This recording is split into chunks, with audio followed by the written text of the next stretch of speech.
नमस्ते।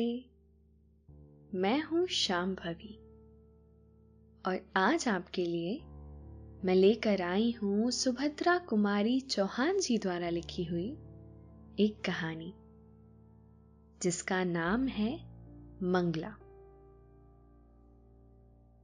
तो चलिए इस कहानी को शुरू करते हैं। आज मंगला चली गई। मेरा घर सूना हो गया, ठीक उसी तरह जैसे बच्चों के उड़ जाने के बाद पक्षी का घोंसला सूना हो जाता है। चिड़िया बच्चे तो पालती है, सर्दी, गर्मी और बरसात हर मौसम में बच्चे के लिए दाना पानी इकट्ठा करती है। तिल तिल कर अपने को मिटाती और बच्चे को बनाती है। बच्चों के पर फूटते हैं, वे बच्चों की उन्नति में खुश होती है, उन्हें उड़ना सिखाती है।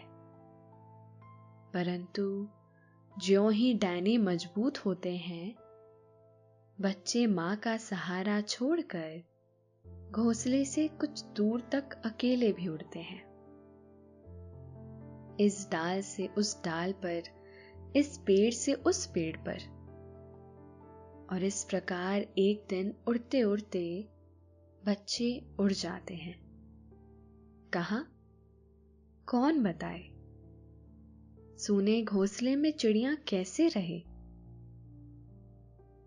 घोंसले के एक एक तिनके में बच्चों की याद समाई रहती है, जो एक दिन चिड़ियों को घोंसला छोड़ देने के लिए मजबूर कर देती है। और चिड़िया, बेचारी चिड़िया, अपने बच्चों को ढूंढने के लिए खुद भी किसी और उड़ जाती हैं। रह जाता है सूना प्राणहीन घोंसला।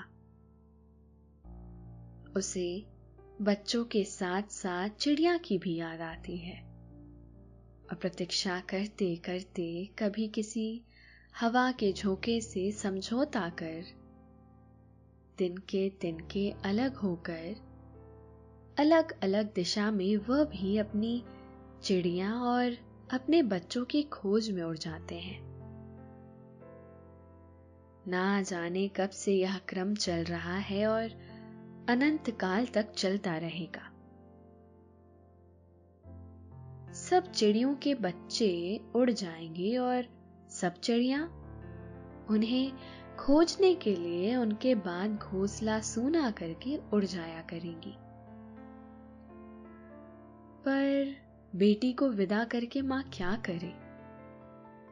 वह तो बेटी के साथ ससुराल नहीं जा सकती और ना घर ही छोड़ सकती है। जिस घर की एक एक चीज में मंगला की याद समाई है, एक एक फूल पत्ती में वह दिखती है, उसी घर में आज मंगला नहीं है और मैं हूं। और फिर मंगला जैसी लड़की अनेक बार मेरे मुंह से निकला है, हे ईश्वर, हर एक माँ बाप को मंगला जैसी लड़की दे। वह तो केवल मेरी लड़की ना थी, मेरी सब कुछ यही थी। मेरी माँ, मेरी गुरु, मेरी मित्र और इसके बाद ही मेरी बच्ची। आज भी वह उतनी ही बच्ची है, परंतु उसके साथ साथ ज्ञान और शिक्षा के ऊंचे स्तर पर पहुंचकर भी अभिमान उसे छू नहीं पाया है। वह अपनी परीक्षा के दिनों में भी घर का मेरा प्रायः सभी काम करने के बाद पढ़ने बैठती थी। और आज मेरी मंगला चली गई है। ईश्वर उसे खुश रखे। मुझे ऐसा लगता है और बार बार मेरे मन में एक तूफान सा उठता है कि यह जो मंगला का बिछोह मुझे इतना खल रहा है, तो क्यों? इस बिछोह का सृजन तो मैंने अपने ही हाथों से किया है।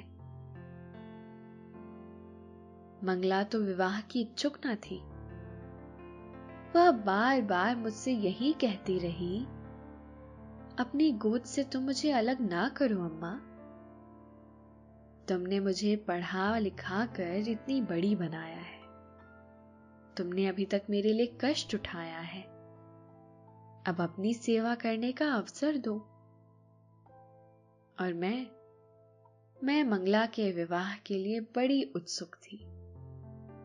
अपनी बेटी को योग्य साथी के साथ विवाह करके निश्चिंत होना चाहती थी। उस दिन जब बीए का रिजल्ट निकला और मंगला पास हो गई अच्छे डिवीजन और अच्छे नंबरों के साथ, तो मुझे कितनी प्रसन्नता हुई। मंगला एक मजदूरनी की बेटी स्वयं भी अपनी मां के साथ मजदूरनी की तरह काम करने में भी संकोच ना करती थी। फर्स्ट डिवीजन लेकर पास हुई है। मैंने उसी खुशी में एक दिन मंगला से कहा, बेटी अब तुम बीए पास हो गई, अब मैं तुम्हारी शादी तय करना चाहती हूं। कोई योग्य साथी तुम्हारे लिए खोज सकी तो मैं बिल्कुल निश्चिंत हो जाऊं। संतान के प्रति मां बाप की जो जिम्मेदारी होती है वह पूरी हो जावे। उस दिन मंगला ने इस बात को मजाक समझा, किंतु इस चर्चा को गंभीर होते देखकर वह मुझसे बोली, अम्मा तुम मेरे विवाह की चिंता मत करो, मैं विवाह नहीं करना चाहती। यह तो जरूरी नहीं है कि सभी लड़कियां शादी करें। मैं तो तुम्हारे ही साथ रह के तुम्हारी ही सेवा करना चाहती हूं। अभी तक तुमने कष्ट उठाया है, अब मैं तुम्हारे लिए कुछ करूंगी, तुम्हें आराम से रखूंगी। जब मैं कुछ करने धरने के लायक हुई तब मैं विवाह करके कहीं चली जाना नहीं चाहती। एक मां अपने बच्चे से इससे अधिक क्या कुछ और चाहती है। सच, मेरा मातृत्व सफल हो गया। मैं एक योग्य संतान की मां हूं। इससे मुझे बड़ा संतोष मिला। इस बेटी से अलग होकर मुझसे भी ना रहा जाएगा, यह मैं जानती थी। पर इसी बीच सुदर्शन से भी कई बार मिल चुकी थी। सच तो यह है कि मैं सुदर्शन को भी प्यार करने लगी थी। सुदर्शन मेरी मंगला के लिए जितना अच्छा साथी बन सकेगा, उतना अच्छा लड़का शायद ही मैं कहीं खोज सकूं। इसीलिए चाहती थी मंगला यह विवाह स्वीकार कर ले। मैंने मंगला से कहा, बेटी मेरा विश्वास है कि शादी तो तुम्हें करनी चाहिए। मैं सदा जीती ना रहूंगी और तुम्हें तब एक साथी का अभाव खटकेगा। और सच तो यह है बेटी कि मैं तुम्हें जहां ब्याहने जा रही हूं वहां तुम पर कोई बंधन ना रहेगा। तुम जब चाहोगी तभी मेरे पास आ सकोगी। यहां रहना या ससुराल जाना तुम्हारी इच्छा पर रहेगा। बेटी ने लापरवाही से हंसकर जवाब दिया था, यह सब अम्मा विवाह से पहले की बातें हैं। विवाह के बाद पुरुष पत्नी को अपनी संपत्ति समझने लगता है। पति चाहे जितना पढ़ा लिखा विद्वान हो, पब्लिक प्लेटफॉर्म पर खड़ा होकर स्त्री को समान अधिकार और स्वतंत्रता देने के विषय में चाहे कितनी लंबी लंबी स्पीचें झाड़े, पर घर के अंदर पैर रखते ही पुरुष पुरुष हो जाता है। स्त्री यदि उसकी इच्छाओं को अपनी इच्छा ना बना ले, उसके इशारे पर आंख कान बंद करके ना चले तो खैर नहीं। पास पड़ोस के घरों में इन शिक्षित परिवारों में भी जो कुछ होता है वह जानती हो। यह सच जानकर भी तुम क्यों चाहती हो मां कि मैं विवाह कर लूं? फिर तुम मेरे स्वभाव को भी जानती हो। मैं किसी के इशारों पर आंख कान बंद करके नहीं चल सकती। मैं किसी की इच्छा को अपनी इच्छा नहीं बना सकती, और सच बात यह है कि तुम्हें छोड़कर मुझसे कहीं जाया ना जाएगा।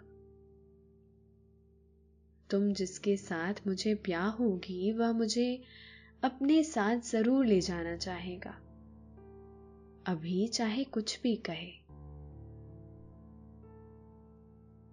मैंने कहा, यह मैं समझती हूं बेटी, पर सुदर्शन ऐसा नहीं करेगा। वह बहुत ही भला और नेक लड़का है। उसने मुझसे वादा किया है कि वह तुम्हारी इच्छा पर कभी भी अपनी इच्छाओं को ना ला देगा। मंगला कुछ गंभीर होकर बोली, जो तुम चाहो मां वह करो। मैंने जैसे सदा तुम्हारी बात मानी है उसी तरह तुम्हारी इस बात को भी मान लूंगी, परंतु मैं खुद तो शादी बिल्कुल नहीं करना चाहती। और मंगला चली गई मेरे लिए एक प्याला चाय तैयार करने। मैं बड़ी देर तक मंगला की बातों पर विचार करती रही और मेरी आंखों के सामने अतीत के ना जाने कितने दुख चित्र खिंच गए। सोचा, नहीं, मंगला की इच्छा के विरुद्ध उसका विवाह ना करूंगी। कल मैं सुदर्शन से साफ साफ कह दूंगी, वह धनी है, शिक्षित है, सुंदर है, विनयी है, उसके लिए लड़कियों की कमी ना रहेगी। बहुत सी लड़कियां मिलेंगी, मेरी मंगला मेरी रहेगी। दूसरे दिन वादे के अनुसार सुदर्शन आया। मैंने उसे प्यार से बिठाया। उसे देखते ही मेरा विवाह ना करने का निश्चय कुछ हिल सा गया, परंतु मैं संभली। मैंने कहा, सुदर्शन, जैसा तुम जानते हो विवाह मैं खुद तो करना चाहती हूं, पर मंगला विवाह के लिए तैयार नहीं है।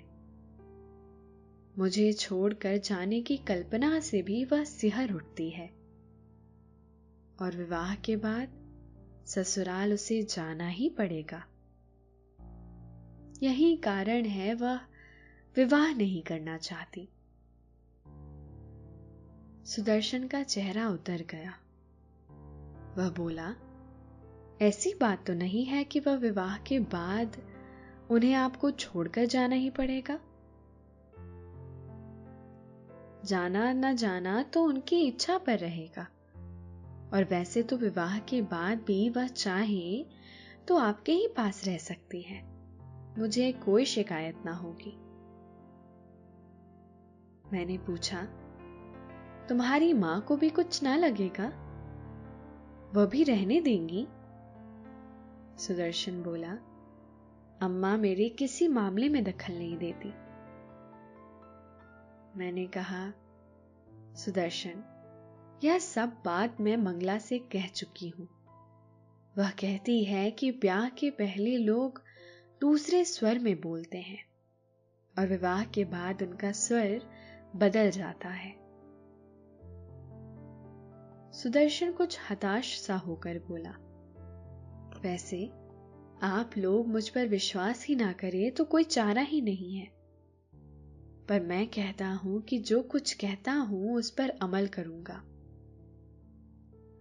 आप यदि मेरी परीक्षा लेना चाहें तो मैं 20 साल तक केवल इस आशा पर रह सकता हूं कि मंगला मुझसे विवाह करेगी, परंतु यदि यह विवाह ना हुआ तो मैं बहुत दुखी जरूर हो जाऊंगा।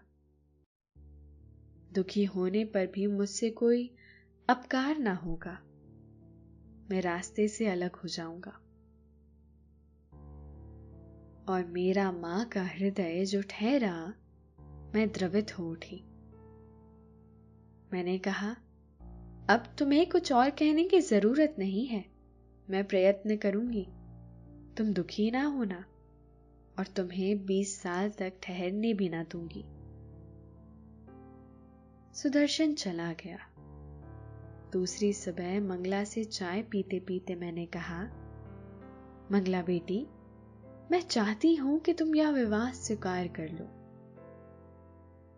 मेरा यह थका तन और थका मन ना जाने किस घड़ी बुझ जाए।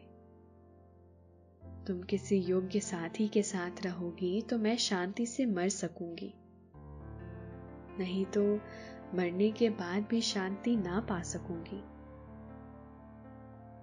और मंगला, मेरी मंगला ने कहा, जिसमें तुम्हें शांति मिले मां, उसी में मेरा सुख है।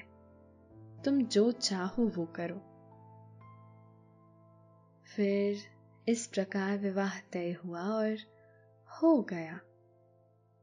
विवाह के समय मंगला ससुराल से 2-4 दिन में ही लौट आई थी, और वह 2-3 दिन काम की अधिकता तथा मेहमानों की भीड़ भाड़ में कैसे निकल गए कुछ जान नहीं पड़े।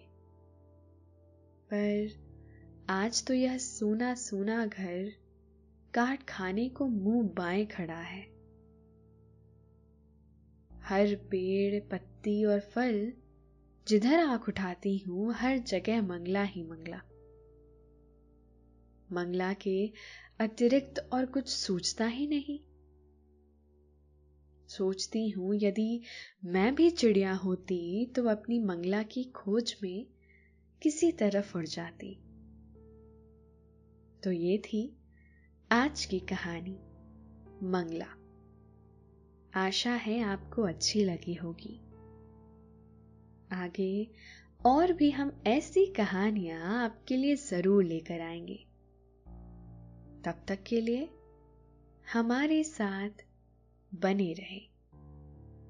धन्यवाद।